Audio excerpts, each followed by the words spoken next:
प्रिय विद्यार्थियों, नमस्कार। मैं श्याम कुमार सोनी, माध्यमिक शिक्षक, शासकीय उच्चतर माध्यमिक विद्यालय सोजना, विकास खंड पटेरा, जिला दमोह, मध्य प्रदेश। आज हम कक्षा 10वीं सामाजिक विज्ञान के अध्याय 4 परिवहन, संचार एवं विदेशी व्यापार नामक अध्याय के अंतर्गत परिवहन का महत्व एवं उपयोगिता तथा परिवहन के साधन स्थल परिवहन, जल परिवहन, वायु परिवहन पढ़ेंगे और समझेंगे। आइए बच्चों, हम परिवहन का महत्व एवं उपयोगिता को समझने से पहले परिवहन क्या कहलाता है, परिवहन का अर्थ समझेंगे। परिवहन का अर्थ परिवहन दो शब्दों से मिलकर बना है। परिधन वहन, परि का अर्थ है पार व वहन का अर्थ है ले जाना, यानी परिवहन का आशय पार ले जाना। तो आइए अब देखते हैं कि परिवहन क्या है। परिवहन व्यक्तियों, जीव जंतुओं तथा वस्तुओं को किसी माध्यम द्वारा एक स्थान से दूसरे स्थान तक लाने ले जाने की प्रक्रिया परिवहन कहलाती है। परिवहन का महत्व एवं उपयोगिता। आधुनिक औद्योगिक समाज में परिवहन व संचार के साधनों की बहुत आवश्यकता है। ज्यों-ज्यों मानव सभ्यता की ओर अग्रसर होता गया, परिवहन का इतिहास मानव सभ्यता का इतिहास बनता गया। अतः परिवहन के साधन मानव सभ्यता की प्रगति के पथ प्रदर्शक बन गए। परिवहन के साधन राष्ट्रीय प्रगति व समृद्धि का सूचक है, क्योंकि इनसे ही माल व यात्री की ढुलाई नियमित, विश्वसनीय व तीव्रगामी होती है। परिवहन के साधनों से दैनिक आवश्यकताओं की पूर्ति होती है, यानी हम अपने दैनिक जीवन में प्रतिदिन अनेक वस्तुओं का उपयोग करते हैं, जैसे सुबह की चाय से लेकर दूध, कपड़े, साबुन तथा अन्य खाद्य पदार्थ आदि।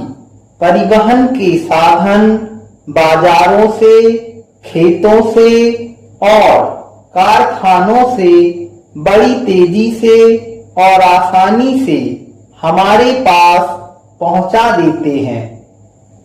राष्ट्रीय एकता को विकसित करना।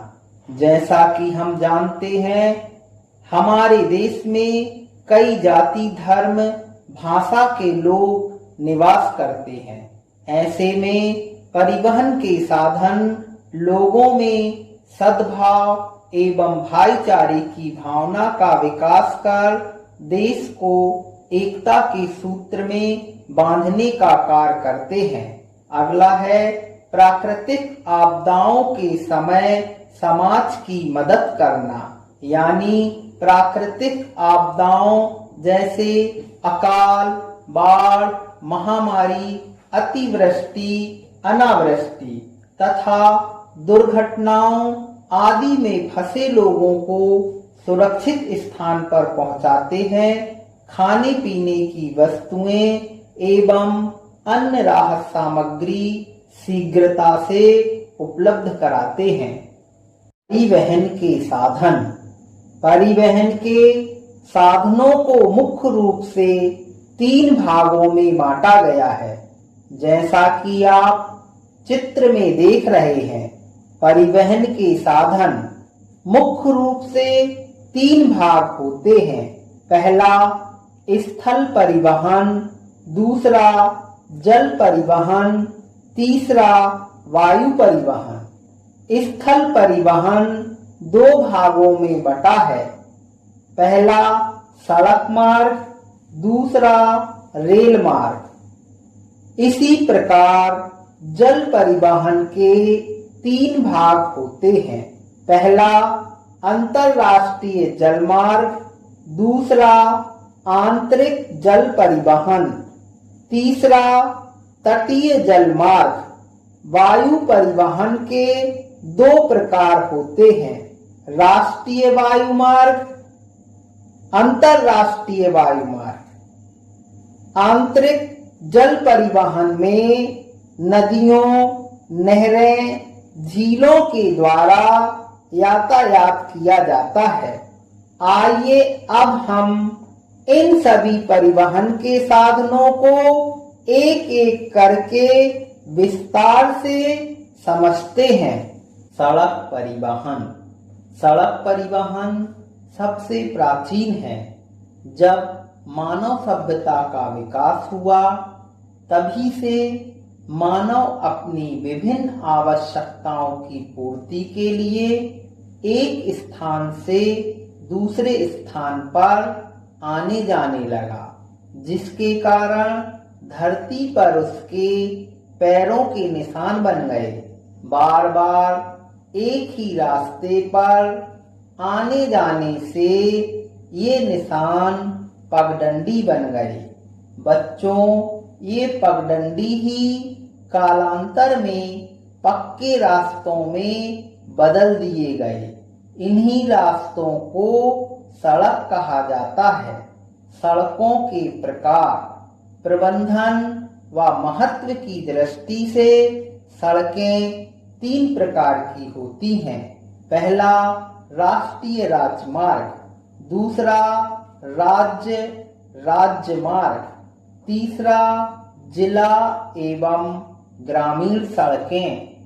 राष्ट्रीय राजमार्ग।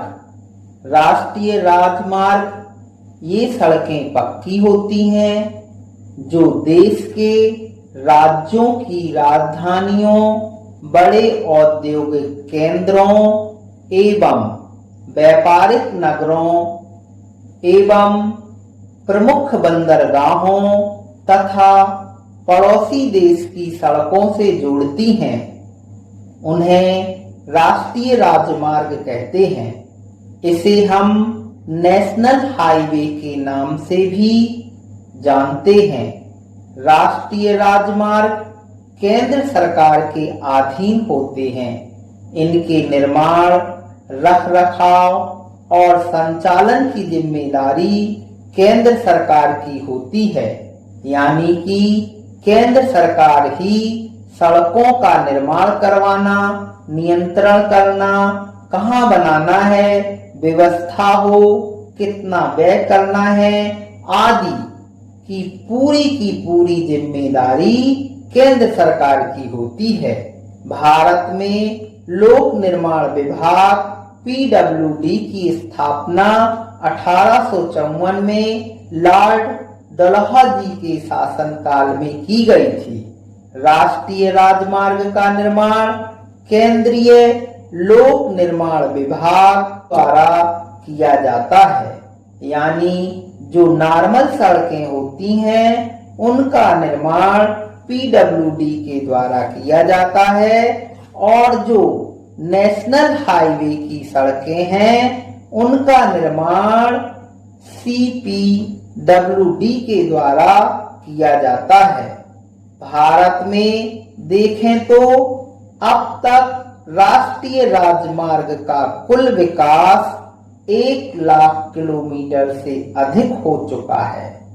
बच्चों, पूरे भारत में जितनी सड़कें हैं उन सड़कों की कुल लंबाई में राष्ट्रीय राजमार्ग का योगदान केवल 2% है।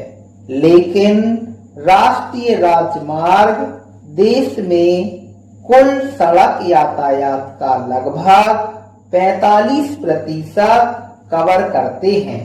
यानी लोगों का जो आना जाना है वो 45% है।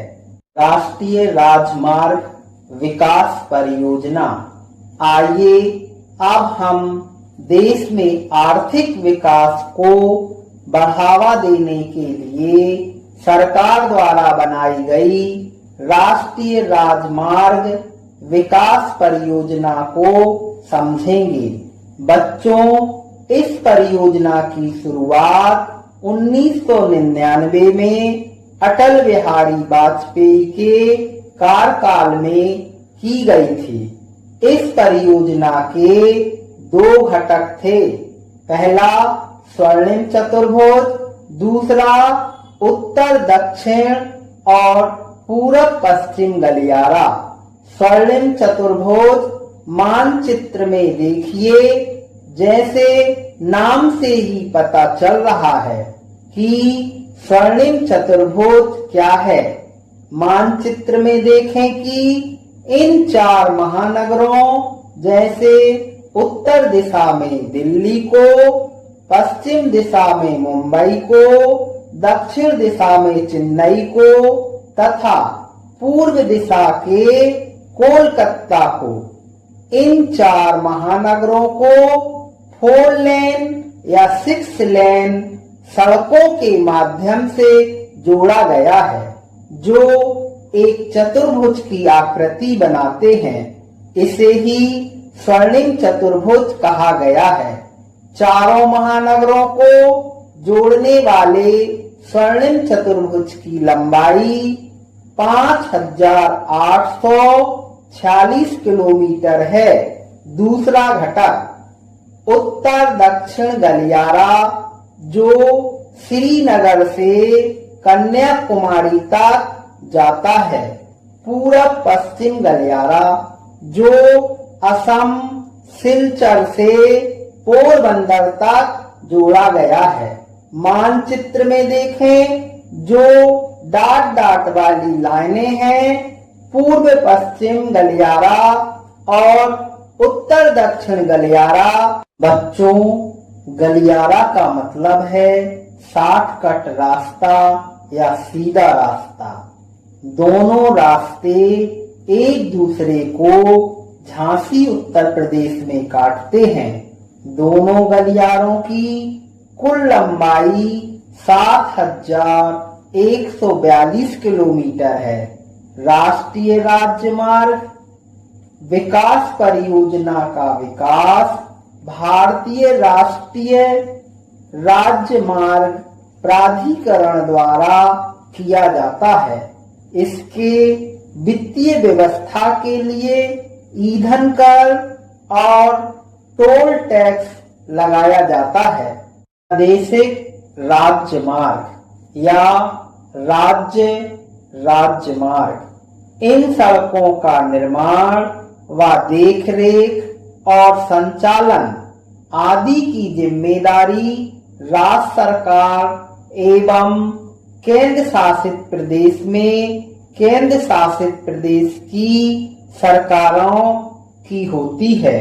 प्रादेशिक राजमार्ग प्रत्येक राज्य के सभी जिला मुख्यालयों को उस राज्य की राजधानी से जोड़ता है। इनकी कुल लंबाई लगभग 99,000 किलोमीटर है। यानी कि जैसे देखें कि मध्य प्रदेश की राजधानी भोपाल है। मध्य प्रदेश में जितने भी जिले हैं, सभी जिलों की सड़कों को भोपाल राजधानी से जोड़ना। जिला व ग्रामीण सड़कें, ये सड़कें कच्ची पक्की दोनों प्रकार की होती हैं। गांव की कच्ची पक्की सड़कों को मुख्य सड़कों से जोड़ दिया जाता है और मुख्य सड़कें जिला मुख्यालयों से जुड़ती हैं। इन सड़कों का निर्माण, रखरखाव और संचालन आदि का कार्य राज्य शासन केंद्र शासित प्रदेशों के निर्देशन में जिला पंचायतें करती हैं। भारत में सड़कों का निर्माण प्राचीन काल से होता आ रहा है। भारत में लोक निर्माण विभाग पीडब्ल्यूडी की स्थापना 1854 में लॉर्ड डलहौजी के शासनकाल में की गई थी। बच्चों, लॉर्ड डलहौजी के पहले भी शेरशाह सूरी ने कोलकाता से पेशावर तक राज्य मार्ग का निर्माण करवाया था, जिसे ग्रैंड ट्रंक रोड के नाम से जाना जाता है। भारत में सड़कों का विकास क्षेत्रीय आवश्यकताओं के अनुसार किया गया है। आज ग्रामीण क्षेत्रों में प्रधानमंत्री ग्राम सड़क योजना के तहत भी सड़कों का विकास किया जा रहा है। प्रधानमंत्री ग्राम सड़क योजना का उद्देश्य 500 तक की आबादी वाले सभी गांवों को 12मासी सड़कों से जोड़ना है। रेल मार्ग राष्ट्र के आर्थिक विकास में रेल मार्ग का महत्वपूर्ण योगदान है। देश में माल ढोने और यात्री परिवहन का मुख्य साधन रेलें हैं। यह देश के कोने कोने तक लोगों को आपस में जोड़ने का काम करती हैं। कारोबार, देशाटन और तीर्थ यात्रा रेलों के द्वारा आसान हो गया है। भारत में पहली रेल 16 अप्रैल 1853 को मुंबई से ठाणे के बीच चली थी। मात्र 34 किलोमीटर की रेल मार्ग की लंबाई के बीच चली, यानी कि मुंबई से ठाणे की दूरी 34 किलोमीटर। इस समय भारत के गवर्नर जनरल लॉर्ड डलहौजी थे। आज देश में रेलों का व्यापक जाल बिछा हुआ है। भारतीय रेल एशिया की सबसे बड़ी रेल प्रणाली है। हम रेलवे लंबाई की दृष्टि से देखें तो भारत का विश्व में चौथा स्थान है। भारतीय रेल के वर्ग रेलवे पटरी की चौड़ाई के आधार पर भारतीय रेल को 3 वर्गों में बांटा गया है। पहली, बड़ी लाइन। बड़ी लाइन पटरी के बीच की दूरी 1.616 मीटर होती है। दूसरी, मोटर लाइन। रेल की दोनों पटरियों के बीच की दूरी 1 मीटर होती है। तीसरी, सकरी लाइन। पटरी के बीच की दूरी 0.762 मीटर होती है। आइए बच्चों, अब हम रेल जोन क्या कहलाता है, रेल जोन के बारे में समझेंगे। Railway zone. भारत एक बड़ा देश है। पूर्व से पश्चिम, उत्तर से दक्षिण, इतने बड़े देश में रेल का प्रबंधन और संचालन कोई आसान कार्य नहीं होता है। तो हमने रेल का प्रबंधन और संचालन करने के लिए देश को अलग अलग प्रशासनिक इकाइयों में बांट रखा है। इसे हम रेल जोन कहते हैं। प्रत्येक रेल जोन का एक मुख्यालय होता है। इसे हेडक्वार्टर भी कहते हैं। रेलवे प्रबंधन और संचालन के लिए पूरे देश को 17 रेल जोन में अब तक बांटा गया है, ताकि प्रबंधन, रखरखाव और संचालन आसानी से हो सके। आइए अब हम भारतीय रेल नेटवर्क के विभाजन के साथ 17 जोनों व उनके मुख्यालय को क्रमशः तालिका में देखें। क्रमांक: रेलवे जोन, जोन मुख्यालय: मध्य रेलवे मुख्यालय मुंबई सेंट्रल। पूर्वी रेलवे मुख्यालय कोलकाता। उत्तरी रेलवे मुख्यालय है नई दिल्ली।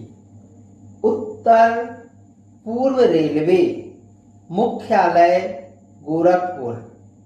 उत्तर पूर्वी सीमांत रेलवे जिसका मुख्यालय मालेगांव गुवाहाटी।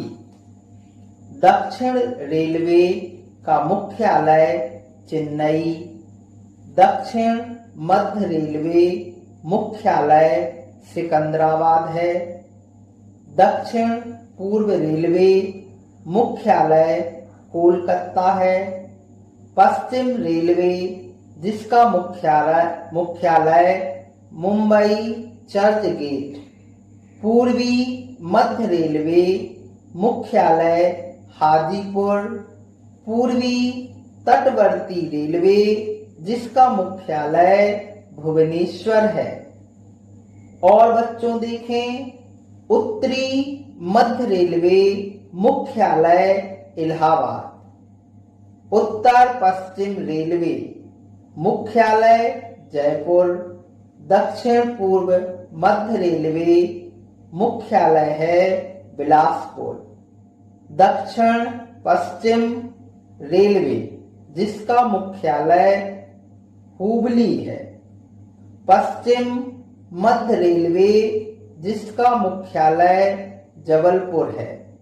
मेट्रो रेलवे इसका मुख्यालय कोलकाता है। भारत में रेल मार्गों का वितरण।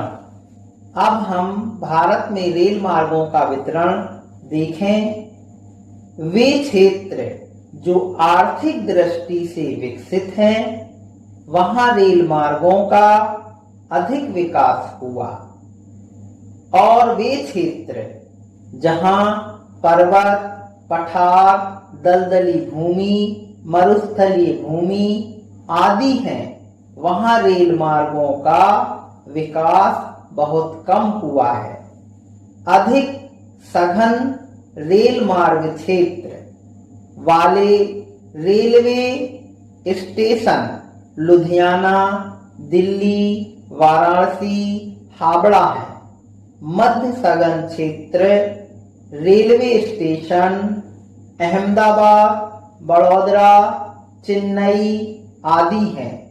कम सघन रेल मार्ग क्षेत्र जहां रेल मार्गों का विकास बहुत कम हुआ है, जैसे छत्तीसगढ़, मेघालय तथा मणिपुर एवं नागालैंड है।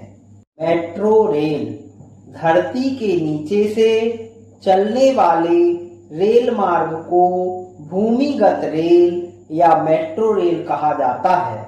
बढ़ती हुई जनसंख्या के कारण महानगरों में जगह की कमी होने से मेट्रो रेल को विकसित किया जा रहा है। भारत में कोलकाता, मुंबई एवं दिल्ली में मेट्रो रेल सेवा का कार्य पूर्ण किया जा चुका है। जल परिवहन, जल के रास्ते आने जाने और सामान ढोने के साधनों को जल परिवहन कहा जाता है। जैसा कि बच्चों हम जानते हैं कि हमारा देश 3 ओर समुद्र से घिरा है। हमारे देश में कई बड़ी नदियां भी हैं, जिनमें साल भर पानी भरा रहता है। इन्हीं बड़ी बड़ी नदियों, समुद्रों, महासागरों में जहाजों, स्टीमर, नाव द्वारा परिवहन किया जाता है। जल परिवहन परिवहन के अन्य साधनों की तुलना में काफी सस्ता साधन है, क्योंकि इन मार्गों की रखरखाव और मार्ग निर्माण पर खर्चा भी नहीं होता है। यात्रियों को ढोने वाले जहाज को लाउडर कहा जाता है, मालवाहक जहाज को ट्रैम और खनिज तेल पेट्रोलियम पदार्थों को ढोने वाले जहाज को टैंकर जहाज कहते हैं। जल परिवहन के प्रकार। भारतीय जल परिवहन की 3 सेवाएं या प्रकार मुख्य रूप से हैं। पहला, आंतरिक जल परिवहन। दूसरा, तटीय जल परिवहन। तीसरा, समुद्रिक परिवहन।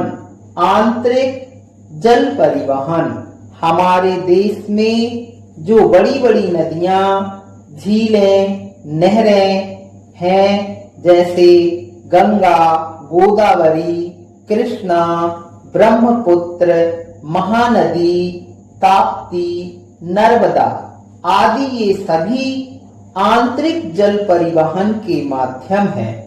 भारत की इन नदियों में लगभग 3700 किलोमीटर की दूरी तक यांत्रिक नौकाओं यानी कि मोटर चलित बोट द्वारा आना जाना हो सकता है, लेकिन अभी तक 2000 किलोमीटर आना जाना हो सका है।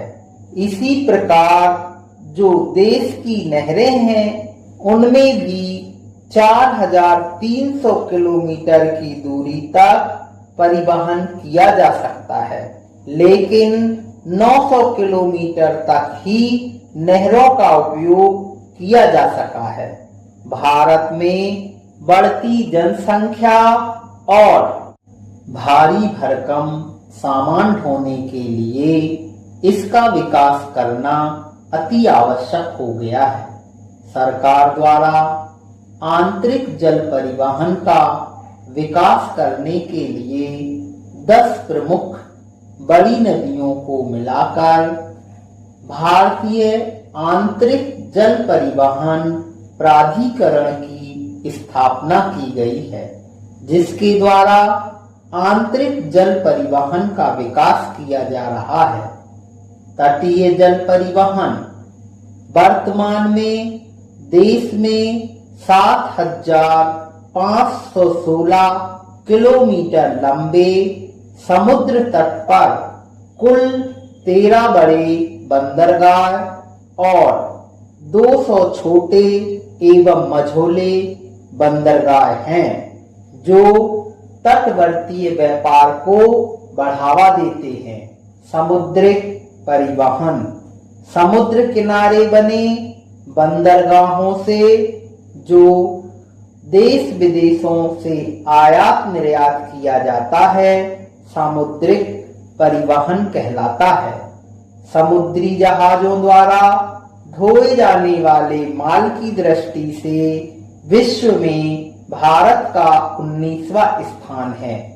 हमारे देश में कई बड़े बड़े जहाजों के माध्यम से जो समुद्री व्यापार होता है, उसे हम जहाज रानी परिवहन या जहाज रानी कंपनी कहते हैं। समुद्र तटवर्ती व्यापार में 107 कंपनियां कार्य कर रही हैं। 23 कंपनियां विदेशी व्यापार में तो 10 तटवर्तीय और विदेशी व्यापार में कार्यरत हैं।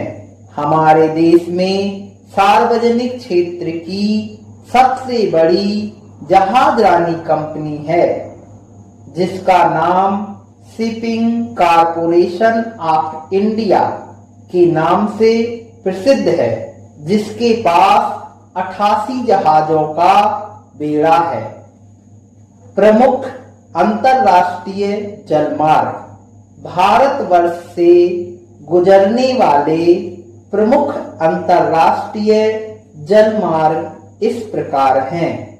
नंबर 1 सिंगापुर मार्ग कोलकाता से जापान होते हुए संयुक्त राज्य अमेरिका के तटों तक जुड़ा है। नंबर 2, ऑस्ट्रेलिया मार्ग। यह चेन्नई से सिंगापुर होते हुए ऑस्ट्रेलिया व न्यूजीलैंड तक फैला है। नंबर 3, स्वेज मार्ग मुंबई से पोर्ट साइड तथा लंदन तक जुड़ी है। नंबर 4, उत्तमासा अंतर्द्वीप मार्ग। यह मुंबई मोम्बासा से यूरोप व अमेरिका तक जुड़ा है। ये सभी मार्ग भारत से होकर गुजरते हैं। वायु परिवहन।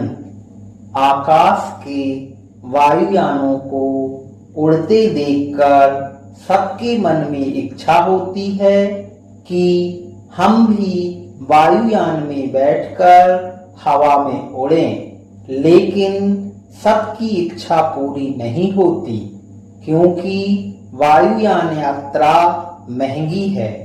परंतु वायु परिवहन तीव्रगामी साधन है। वायुयान मुख्य रूप से यात्री ढोने का कार्य करते हैं। भारत में सर्वप्रथम हवाई जहाज उड़ान 1911 में इलाहाबाद से नैनी के बीच हुई थी। सार्वजनिक क्षेत्र में प्रतिष्ठान स्थापित किए गए। पहला एयर इंडिया, दूसरा इंडियन एयरलाइंस। एयर इंडिया का मुख्यालय मुंबई में है।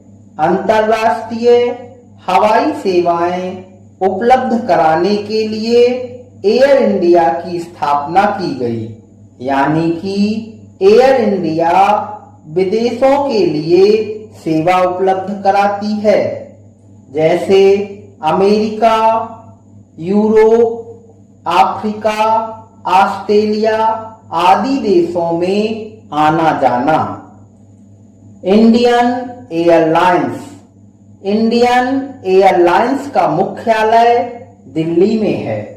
यह देश के भीतर या आंतरिक भागों के अतिरिक्त समीपवर्ती देशों नेपाल, बांग्लादेश, श्रीलंका, मालदीव आदि को अपनी सेवाएं उपलब्ध कराता है, यानी कि घरेलू और पड़ोसी देशों में जाने के लिए जो वायु परिवहन उपयोग किया जाता था वो है इंडियन एयरलाइंस। जहां इंडियन एयरलाइंस की सेवाएं उपलब्ध नहीं थीं, वहां 20 जनवरी 1981 में वायुदूत सेवा स्थापित की गई थी। पवन हंस हेलीकॉप्टर सेवा प्रदान करने के लिए 15 अक्टूबर 1985 को पवन हंस की स्थापना की गई, यानी जो पवन हंस सेवा है वह हेलीकॉप्टर सेवा प्रदान करने के लिए किया गया था। अभ्यास हेतु प्रश्न। प्रश्न 1, इंडियन एयरलाइंस का मुख्यालय कहाँ है? प्रश्न 2, मेट्रो रेल सेवा से क्या तात्पर्य है? प्रश्न 3, परिवहन के साधन मानव सभ्यता की प्रगति के पथ प्रदर्शक कैसे हैं? लिखिए। प्रश्न 4, भारत में रेलवे जोनों की संख्या कितनी है? इनके उत्तर नोटबुक में लिख लेना है। धन्यवाद।